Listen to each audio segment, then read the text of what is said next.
My son came out and said to me, "Me hungry." Yep. And so this is what I have come up with. We are going to turn all these lovely ingredients into hamburger stew. Well, maybe not the cup of tea. It's just, you can't cook anything without a good cup of tea on the side. One of the nice things about this recipe is that it's quick and easy to make. You can have a couple of things on the go at the same time. So as you can see, I've got the hamburger, 1 pound of hamburger, frying on the front burner, and I've got 4 cups of scoobi-do spiral pastas boiling on the back burner, and they should be done roughly about the same time. And that's nice when you've got somebody in the background saying, "I'm hungry."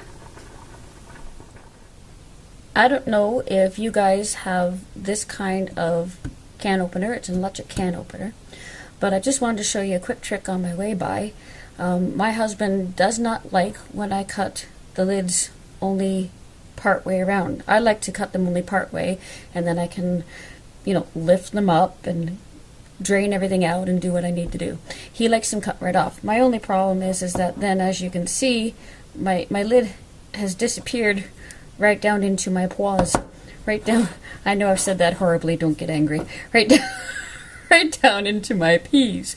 So just as a little sneaky trick to get it out, and it is unplugged right now, doesn't matter, but just a little trick to get the lid out. If you don't have a spoon or a knife, or it just won't come out for you, the magnet that's in here is very handy to lift it back out. So my hamburger is fried. My pastas are all nice and plump and al dente and ready to be drained. I guess it's time to start combining all my ingredients. A couple of things I want to mention here as we carry on is, number one, as you can see in my pot, I have all my ingredients mixed in there. I have my fried hamburger, I have my pastas, I have my can of peas that I have drained, and I have my can of mushroom soup. Now, I've tried to mix it, and as you can see, if everything's stuck on my spoon, it doesn't mix very well until you add some milk. So I've got about a half a soup can of milk, or if you want, it's about 150 milliliters roughly.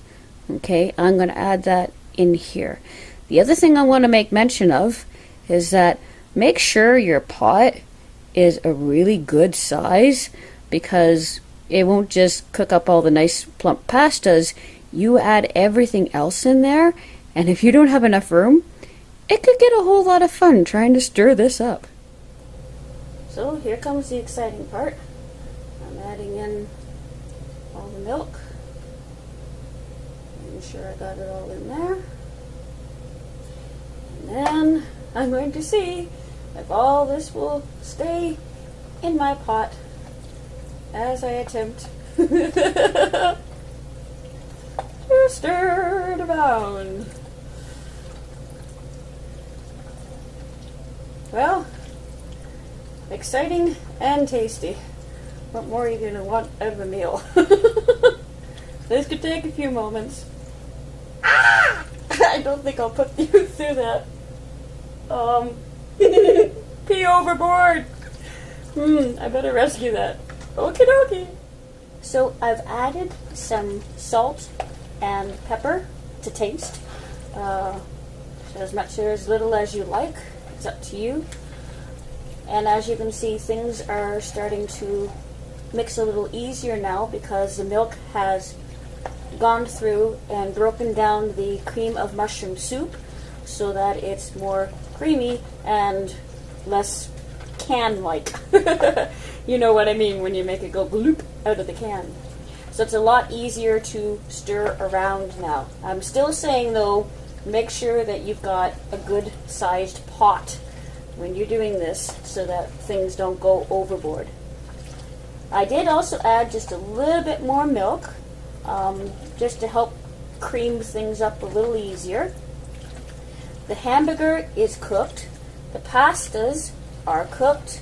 The peas and the soup are the only things that we've added in otherwise, and the milk, of course.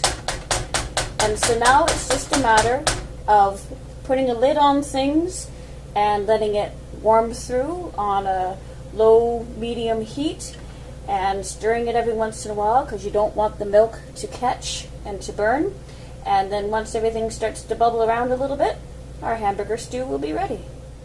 Well, you might not see it, but you can probably hear that supper is all nice and hot and bubbly. So I think I better get it in a bowl and feed the boy. Just as a side note, as I'm dishing this out, I did try this with macaroni. It doesn't quite work the same. It still tastes good, but the texture isn't the same, and all the flavors kind of, for lack of a better word, mush in together, whereas this way you can taste everything as you go along, and it's nicer that way. And besides, the scoobi-do pastas, they're just fun. James, Quick. would you like some more? No way. I have this. I got this. I totally got this. So here's our delicious bowl of hamburger stew. Everything all nicely cooked together and set at the table ready to eat. So that if ever anybody ever says to you, Me hungry. you'll be ready to feed them in no time at all. Enjoy! Go for it.